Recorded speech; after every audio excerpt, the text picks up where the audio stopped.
Dito sa Papa Dudut Stories, ikaw ay hindi nag-iisa.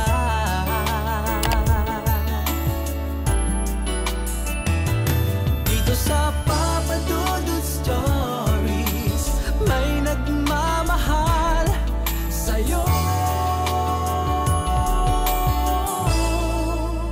Papa Dudut Stories. Papa Dudut Stories. Sa lahat po ng mga nakatutok ngayon, huwag pong kalimutan mag-like, mag-share at mag-subscribe. Maraming salamat po sa inyong lahat.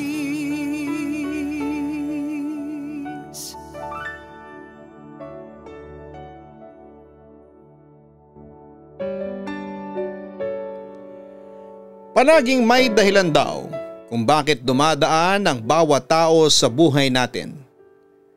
Pwedeng maging dahilan sila ng ating panghabang buhay na kaligayahan. O pwedeng tayo naman ang maging tulay para matagpuan nila ang tunay na pagmamahal. Dear Papa Dudut, hindi may pagkakaila na masarap magmahal, lalo na kung mahal din tayo ng taong mahal natin. Pero paano kung mahal tayo? Kaya lang ay hindi kapareho ng pagmamahal natin para sa kanila. May pag-asa pa kayang maging masaya tayo o makontento na lamang tayo sa kung anong klaseng pagmamahal ang kaya nilang ibigay sa atin? Just call me Kara. 29 years old at nakatira ngayon dito sa Japan. Sumulat ako dahil gusto kong mag-iwan ng aral at inspirasyon ng kwento ng ilang parte ng buhay ko. Naniniwala ako na bawat kwento natin ay kapupulutan ng aral. Nasa sa atin na lamang kung paano yon i-deliver. Isa nga po pala akong singer at sana kahit na hindi ako mahilig gumawa ng mga ganitong sulat, ay mailahad ko pa rin ng maayos ang kwento ng buhay ko. Maaga kong naulila sa mga magulang noon, Papa Dudut. May kapatid ako pero sabay-sabay silang kinuha sa akin ni nanay at tatay nang dahil sa malagim na aksidente. Panganay ako at dalawa lamang kami na magkapatid ni Lorna. 1 taon lang din ang tanda ko sa kanya. At kahit simple lang ang pamumuhay namin noon ay masasabi ko na masaya ang pamilya namin. Driver ng tricycle si tatay at si nanay naman ay tindera ng gulay sa palengke. Wala akong ibang maalala sa buhay namin noon kung hindi ang puro saya lang din. Kahit na wala akong masyadong mga laruan o mamahaling gamit ay kontento ako dahil sa mabait at mapagmahal ang mga magulang ko. Hindi palaging masarap ang pagkain namin sa lamesa pero hindi naman kami nagugutom. Alam ko na ginawa ng mga magulang namin ang lahat noon para maibigay ang pangangailangan naming magkapatid. Hanggang sa nangyari na nga ang isang hindi inaasahang aksidente noong nasa 3rd year high school ako. Mag-isa lamang ako sa bahay dahil kailangan kong tapusin ang isang school project ko. Maagang umalis si tatay para bumiyahe at sumabay naman sa kanya si nanay kasama si Lorna para magtinda sa palengke. Isang normal na umaga para sa akin na hindi ko alam ay babago pala ng buhay ko. Magtatanghalian na pero wala pa ring umuuwi noon kina tatay o nanay. Kapag ganong oras kasi ay umuuwi sila para sabay-sabay kaming makapagtanghalian. Pero iba pala ang magiging tanghalian ko ng mga oras na yon. Dumating ang isang kapitbahay namin at binalita niya na naaksidente si nanay at Lorna sakay ng tricycle ni tatay na dapat ay pauwi na noon sa bahay namin. Bumangga daw ito sa isang malaking truck at wala ni isa sa kanilang nakaligtas. Pakiramdam ko noon ay sasabog ang dibdib ko sa matinding sakit na nararamdaman ko. Hindi ko maintindihan kung paano ko yon tatanggapin dahil sa isang iglap lang ay bigla na lamang ako naging ulila. Wala ni isang natira sa akin mula sa pamilya ko. Napakasakit na makita silang nakaburol sabay-sabay sa loob ng bahay namin, Papa Dudut. Naalala ko pa na halos tulala na lamang ako sa ilang araw ng burol nila. Wala na akong ibang maramdaman noon kung hindi puro pighati na lamang, Papa Dudut. Nang mailibing ang pamilya ko ay inampon ako ni Tita Leia, Papa Dudut. Third cousin siya ng tatay ko. At dahil wala naman akong alam na ibang pwedeng puntahan ay pumayag na ako na doon na muna tumira. Siya na rin ang nagpaaral sa akin hanggang sa makatapos ako ng high school. Single mom si Tita Leia at may 2 siyang anak na noon ay mga bata pa lamang. Naging maayos naman ang pagtira ko sa bahay nila pero nagbago ang lahat nang dumating doon ang bagong lalaki sa buhay niya. Si Tito Dondon na walang ibang ginawa kung hindi ang saktan siya at hinga ng pera. Nung unay umaawat pa ako pero pati ako ay nagagawa nitong saktan. Kaya pinigilan na rin noon ni tita na makisali pa ako sa gulo nila.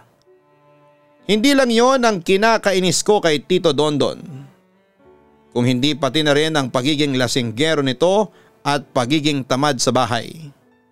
Lahat na lang ay inasa sa amin, Papa Dudut. Hanggang sa napansin ko ang mga kakaibang tingin na ginagawa niya sa akin noon. Malagkit na titig na hindi ko na nagsisimulang magustuhan. May mga oras na pakiramdam ko ay naaasiwa ako dahil parang hinuhubaran na niya ako sa pamamagitan ng mga tingin pa lamang na ginagawa niya sa akin. Sinubukan kong sabihin yon kay tita pero sinabi niya na baka masyado akong minamasama lamang ang ginagawa ni Tito Dondon. Nagbago na raw ito at hindi na kagaya ng dati kaya wala na akong dapat pa na ikabahala. Nagbago na raw ito dahil magkakaanak na sila ni tita. Totoo namang naramdaman ko ang pagbabago niya, Papa Dudut. Pero hindi ko alam kung bakit iba ang dating sa akin ng mga tingin na palagi niyang ginagawa sa akin. Mga tingin na palaging may pagnanasa at pagbabanta. Tinatak ko na lamang sa isipan ko at pilit na kinukumbinsi ang sarili ko na baka tama si tita at masyado lamang akong sobrang mag-isip ng masama. Dapat ay bigyan ko rin ng pagkakataon si Tito Dondon na magbago dahil nakita ko naman ang pagsusumikap niya na magtrabaho na noon para maibigay ang pangangailangan ng mga anak ni tita at ipinagbubuntis nito. Hindi na rin siya madalas na umuuwi ng lasing sa bahay at kahit papaano ay nakakapag-usap na sila ng maayos ni tita. Madalas ko na rin yon na nakagkwento sa mga kaibigan ko. At ang sabi nga ng isang best friend ko na si Jenny, napansin niya rin daw ang kakaibang tingin na ginagawa sa akin ni Tito Dondon nang minsan na nasa bahay namin siya. Namumula yung mga mata ng tito mo tapos iba ang tingin niya sa'yo. Titig na titig siya sa'yo. Pero nang malingunan niyang nakatingin ako sa kanya, bigla na lang siyang umalis dun sa pwesto ng upuan niya. Wika noon ni Jenny. Napapansin ko nga rin yan sa kanya. Ang sabi ko. Sinabi mo na ba yan sa tita mo? Ang tanong nito. Tumango ako. Oo, pero ang sabi niya, masyado lang daw madumi ang isipan ko kaya kung ano-ano mga napapansin ko. Ang wika ko. Grabe naman yang tita mo. Hindi ba wala pa naman silang 1 taon na magkarelasyon ng Tito Dondon mo? Halos hindi niya pakilala yung tao pero gano'n na kalaki ang tiwala niya dito. Napapailing na wika ng kaibigan ko. Hinayaan ko na lang din baka nga naman masyado lang akong mag-isip. Baka mali naman talaga ako at mag-away pa silang dalawa. Isa pa ay nakikitira lang naman ako sa bahay ni tita. Kumbaga sampid lamang ako. Wika ko. Hindi porket nakikitira ka lang sa kanya, hahayaan mo nang may mangyaring masama sa iyo, no? Basta Kara, kapag kailangan mo ng tulong nandito lang ako palagi para tulungan ka. Ang wika ng kaibigan ko na nagpangiti pa sa akin. Kahit paano ay nakahanap ako ng kakampi sa katauhan ng kaibigan kong si Jenny. Hindi ko naman talaga kailangan ng isang kakampi, Papa Dudut. Kailangan ko lang ng makakausap tungkol sa mga kung anong nararamdaman ko o bumabagabag sa isipan ko. Kaya maswerte ako na nakilala at naging kaibigan ko si Jenny dahil para ko na rin siyang kapatid talaga. Napakagaan ang pakiramdam ko sa kanya.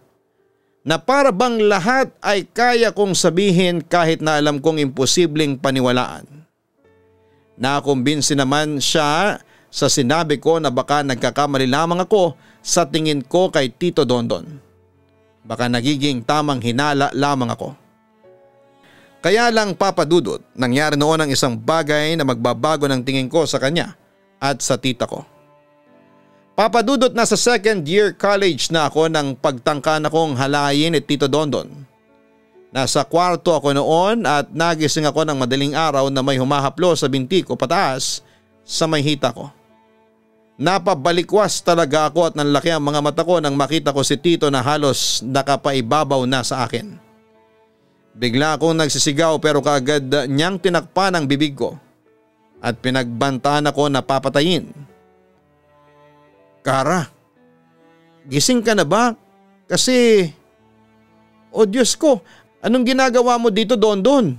Bulalas ni Tita Lea na makapasok ng kwarto ko at makita ang pwesto namin ng lalaking kinakasama niya. Lea, tinawag ko ni Kara at niyayang pumasok dito sa kwarto niya. Tapos bigla na lang niyang tinasang duster niya para akitin ako. Kaagad na pagsisinungaling ni Tito Dondon. Hindi po yan totoo. Huwag kayong maniwala sa kanya, tita. Bigla na lamang po akong nagising na hinahaplos niya ang binti ko. Naiiyak na sabi ko nang makalayo sa demonyong lalaki. Maniwala ka sa akin, Lea, malandi ang babaeng yan. Inakit niya ako para sipingan siya. At sinabi niya pa na wala raw akong napapala sa'yo kaya dapat na siya naman ang tikman ko. Hindi ang isang maasim na kagaya mo. Dagdag pa na pagsisinungaling ng lalaki. Huwag po kayong maniwala sa kanya, tita. Hindi po totoo na. Hindi ko na naituloy pa ang nais kong sabihin nang biglang lumapat sa pisngi ko ang malakas na sampal ng palad ni Tita Lea. Malandi kang babae ka? Ang kapal na mukha mo na gawin yan? Pagkatapos kitang patirahin at pag-aralin at pakainin dito sa loob ng pamamahay ko, eto pa ang gagawin mo sa akin? Eto pa ang magiging kapalit ng lahat ng ginawa ko para sa iyo? Naiiyak na sigaw ni Tita Lea. Pero tita, maniwala po kayo sa akin. Hindi po talaga totoo ang lahat ng sinabi ng lalaki na yan. Wala po akong kasalanan. Pag-iyak ko. Tumahimik ka at umalis ka na sa pamamahay ko kung ayaw mong kalbuhin pa kita bago kita kaladkarin palabas. Alis! Lumayas ka dito, layas! Malakas pang sigaw ni Tita Lea. Nanginginig ang mga binti at buong katawan ko na kumilos at umalis ng bahay na yon. Dalang mangilan-ngila na gamit ko, Papa Dudut. Hindi ako makapaniwala na ako pa talaga ang pinalayas ng tita ko kahit na wala naman talaga akong kasalanan.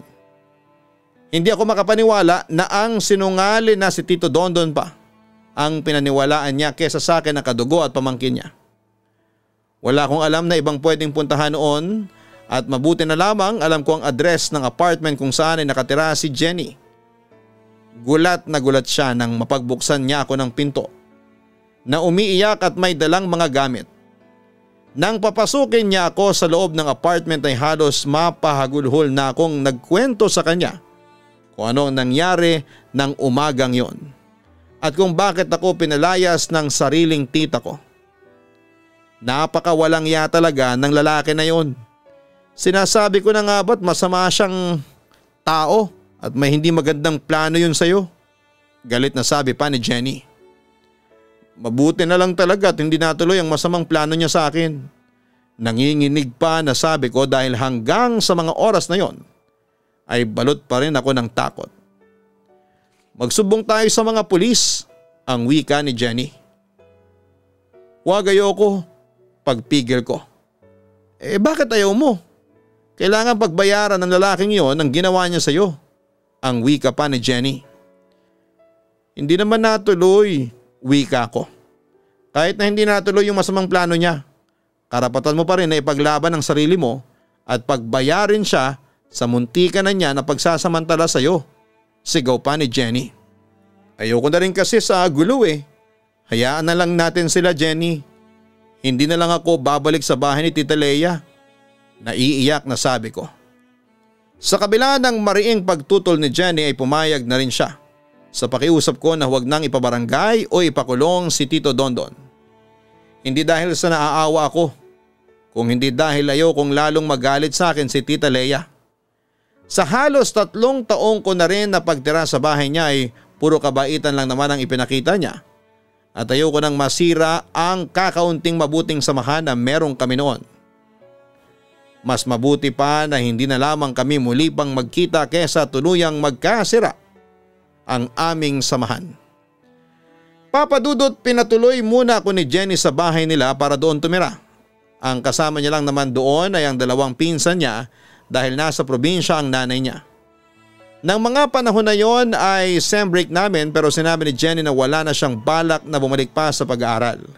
Kailangan niya rin daw kasing tulungan ang mga kapatid at magulang niya sa gastos para sa pamilya nila na nasa probinsya. Siyempre dahil wala na rin magpapaaral sa akin ay naisip ko na rin noon ang magtrabaho na lamang at hindi na bumalik pa sa kolehiyo. Kahit pangarap ko talaga noon ang maging isang teacher, isang pangarap na kailangan ko nang bitawan yon. Sigurado ka ba na tatanggapin ako dito para magtrabaho? May pag-aalinlangan na tanong ko nang pumasok kami sa isang restaurant bar. Oo, hindi naman halata na wala ka pang 18. Saka 5 buwan na lang ay mag-18 ka na rin. Wika naman ni Jenny. Pumasok kami noon sa isang maliit na opisina at nakita namin ang isang maliit na babaeng may suot na salamin sa mga mata. Mukha tuloy siyang masungit dahil sa ayos niya na yon. Madam, ito po yung kaibigan ko si Cara. Mabait at masipag po ito. Wala po kayong magiging problema sa kanya. Ang wika naman ni Jenny. Magandang umaga po, ma'am. Kinakabahang bati ko naman sa babae. Sinuyod niya ako ng tingin noon bago bumalik sa hawak niyang resume. Marunong ka bang kumanta? Tanong pa ni Madam. Po? Saad ko. Kung marunong ka raw kumanta, oo hindi ba? Si Jenny ang nagsalita. Opo, marunong po akong kumanta. Sagot ko. Magaling ka bang kumanta? Tanong pa ni Madam. Magaling po yung kumanta, Madam. Kumanta ka nga, Cara, dali. Sampulan mo lang si Madam. Pagsiko naman sa akin ni Jenny. Sa kabila ng matinding kabahan na nararamdaman ko ay nagsimula akong kumanta ng paborito kong awitin na Pangako ni Regine Velasquez. Ramdam ko ang pagtitig ni Madam kahit na papikit-pikit na ako noon para mas maramdaman ang pagkanta ko. Hanggang sa tuluyan ko nang matapos ang kanta at bigla namang pumalakpak si Jenny. Sige, tanggap ka na. Pwede ka na magsimula mamayang gabi. Ang sekretary ko na lamang ang bahalang magpaliwanag tungkol sa magiging sweldo mo. Ang wika ni Madam bago umalis sa harapan namin. Para kong naiiyak sa tuwa at galak na nararamdaman ko ng mga oras na yon. Pati si Jenny mahigpit na napayakap sa akin. Hindi siya makapaniwala na natanggap ako dahil mahigpit daw talaga si Madam pagdating sa mga tinatanggap nito. Pinalakas lang daw niya ang loob ko para lang hindi ako lalong kabahan kapag humarap na sa boss nila. Papa Dudut, nagsimula na nga akong magtrabaho bilang singer sa bar na yon. Malit lang ang sweldo ko pero para sa akin ay sapat na yon. Kahit papaano para mabuhay ako. Nagsimula na rin ako mag-share ng bayad sa upa ng apartment at iba pang mga gastusin sa bahay. Kaya naman grabe talaga ang pagtitipid na ginagawa ko noon. Maayos ang unang naging buwan ng trabaho ko, Papa Dudut, at halos lahat ng nagiging kaibigan ko na. Nang halos 1 taon na ako sa resto bar na yon ay nakilala ko ang bagong waiter sa amin na si Ronnie. Matangkad siya. Maputi at talaga namang artistahin ang datingan. Nagsimula kami sa simpleng tinginan at ngitian hanggang sa naging magkatawagan at magka-text na rin kami. Cara, hintay na lang kita sa labas ha. Ang wika ni Ronnie nang madaanan niya ako sa locker room. Sige, tugon ko naman bago siya umalis. Saktong paglapit sa akin ni Jenny bago ako siniko. Uy, boyfriend mo na ba yun? Tanong ni Jenny. Ha? Hindi pa no? Kinikilig na pagtanggi ko. Hindi pa. Pero papunta na doon? Muling tanong niya. Nagkibit balikat naman ako. Uy ikaw mag-iingat ka lalo na sa mga lalaki dito sa resto bar. Maraming maloko dito at yung iba gagamitin o papayakin ka lang. May iba pa dyan na pamilyado na pala pero nagpapanggap at nagfi-feeling binata lang. Kaya suriin mo mabuti ang mga dinedate at plano mong gawing boyfriend Paalala pa ni Jenny. Nagpasalamat naman ako noon sa kanya at sinabing tatandaan ko ang sinabi niya. Attracted na rin talaga ako noon kay Ronnie kaya naman hindi ko na napigilan ang sarili ko na i-entertain siya. Marami rin nagkakagusto sa kanya sa resto bar namin kaya nagulat din ako na magparamdam siya sa akin ng interest. Hindi nga nagtagal naging boyfriend ko na rin si Ronnie, Papa Dudut. Siyang unang boyfriend ko at sa kanya ko naramdaman ang lahat ng first pagdating sa isang relasyon. Kung ano man ang nasa isipan ninyo ay masasabi ko na tama ang lahat ng yon. Hindi ko na i-deny na dahil sa labis na pagmamahal na nararamdaman ko para sa kanya, naisuko ko na rin sa kanya pati ang sarili ko. Akala ko palagi may happy ending sa isang relasyon pero hindi pala. Dahil first boyfriend ko nga, wala akong ideya na pwede pala akong masaktan anumang oras ng dahil sa pag-ibig. Akala ko ay puro saya lamang ang pwede ko maramdaman pero hindi pala.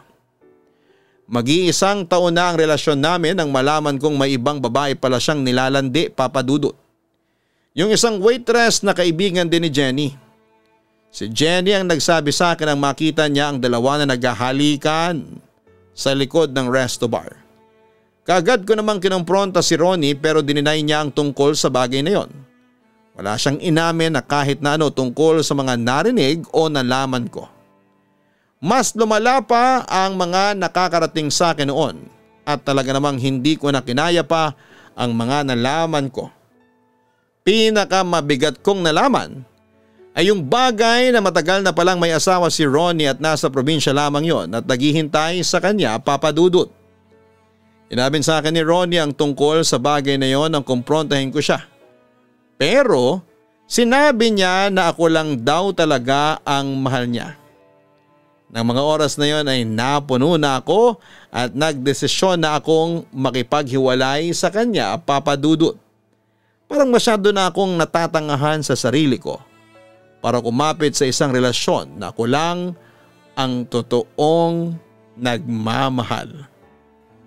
Dahil sa sunod-sunod na issue ni Ronnie sa mga staff ng resto bar namin, Papa Dudut ay kinausap na siya ni Madam at sinabing hindi daw nito nagugustuhan ang naririnig tungkol kay Ronnie.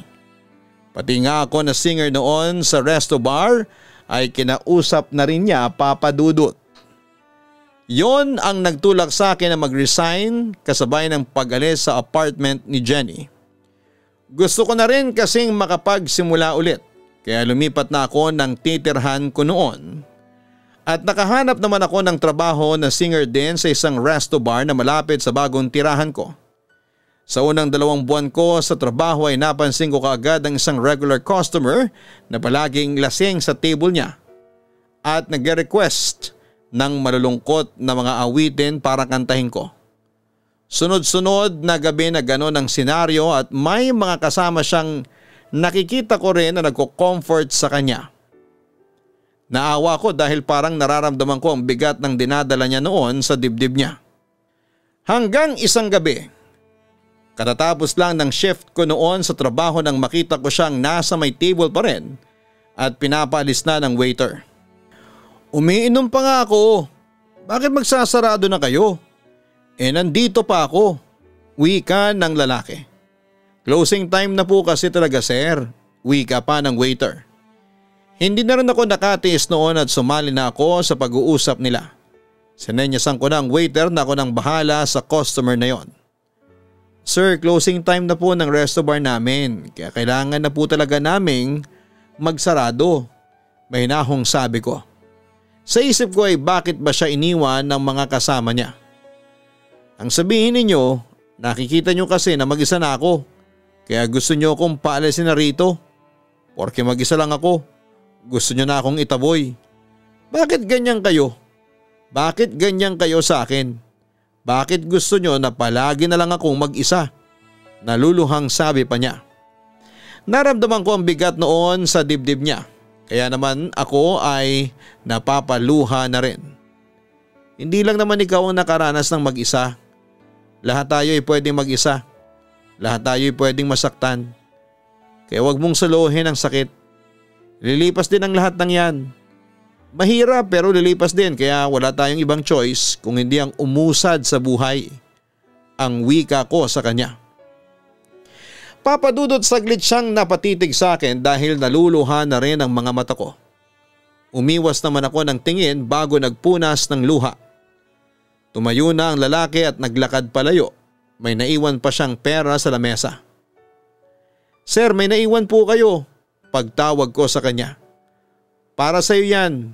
Tip ko kasi ang ganda ng boses mo. Wika niya bago tuluyang lumabas ng resto bar.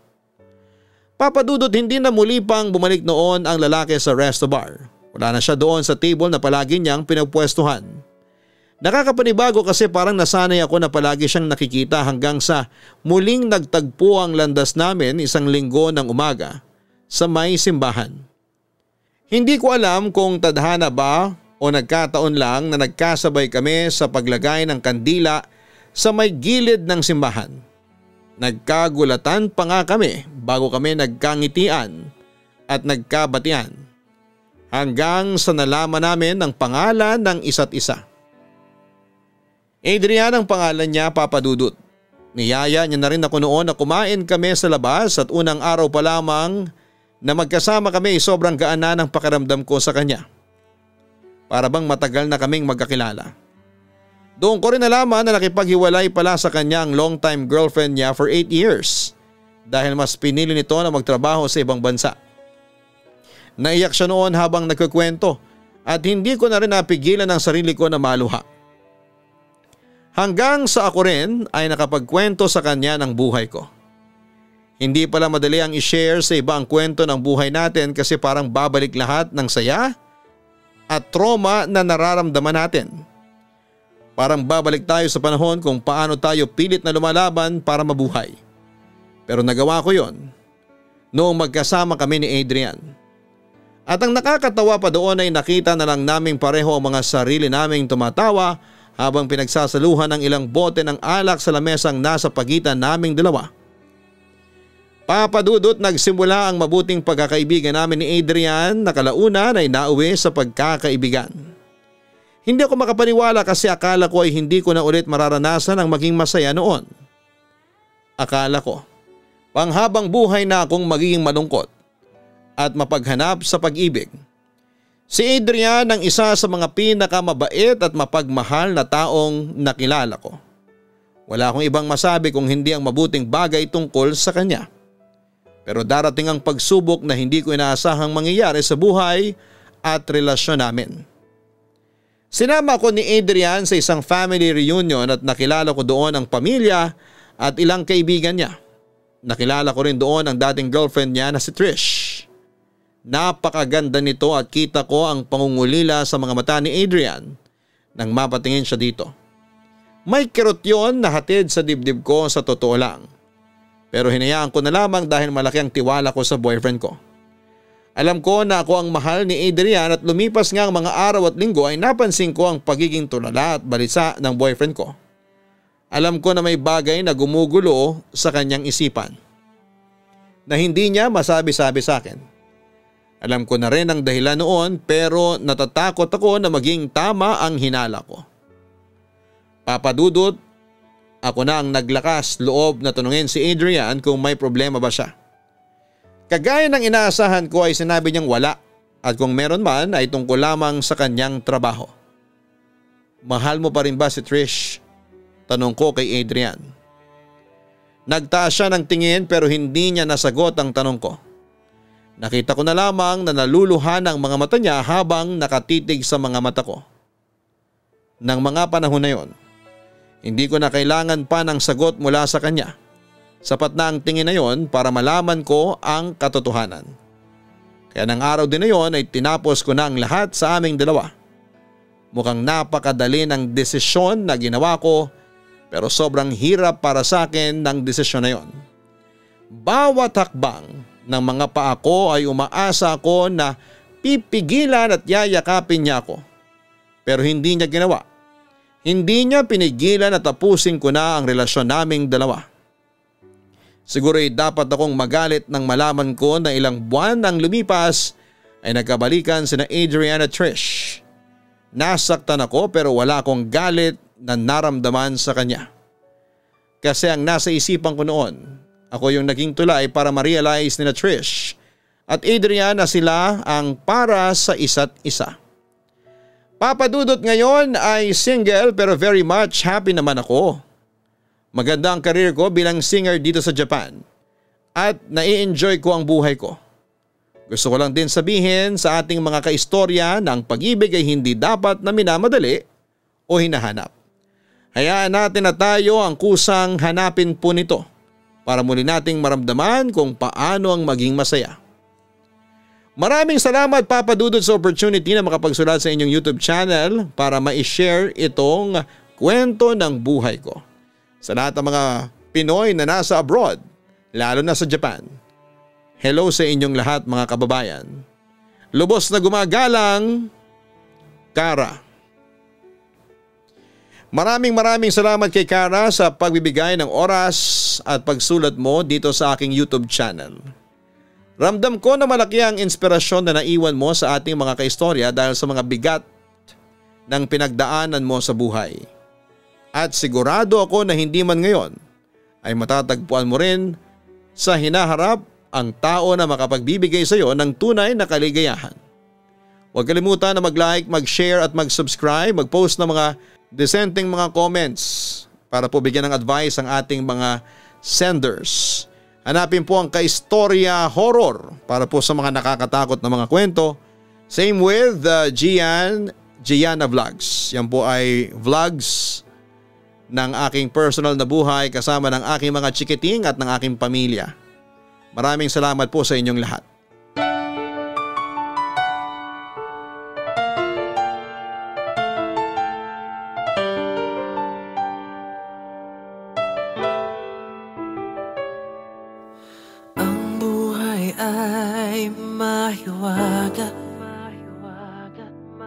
Laging may lungkot at saya sa Papa Dudut Stories. Laging may karamay ka.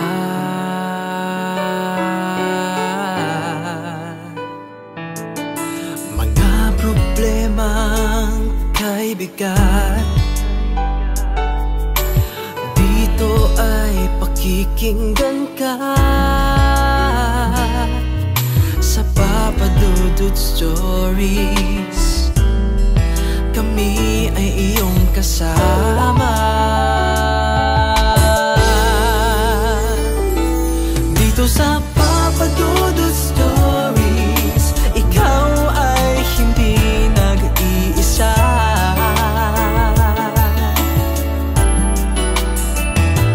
Dito sa Papa Dudut Stories, may nagmamahal sa'yo.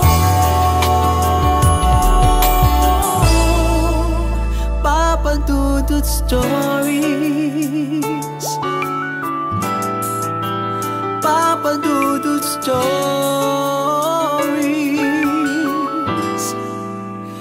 Papa Dudut Stories.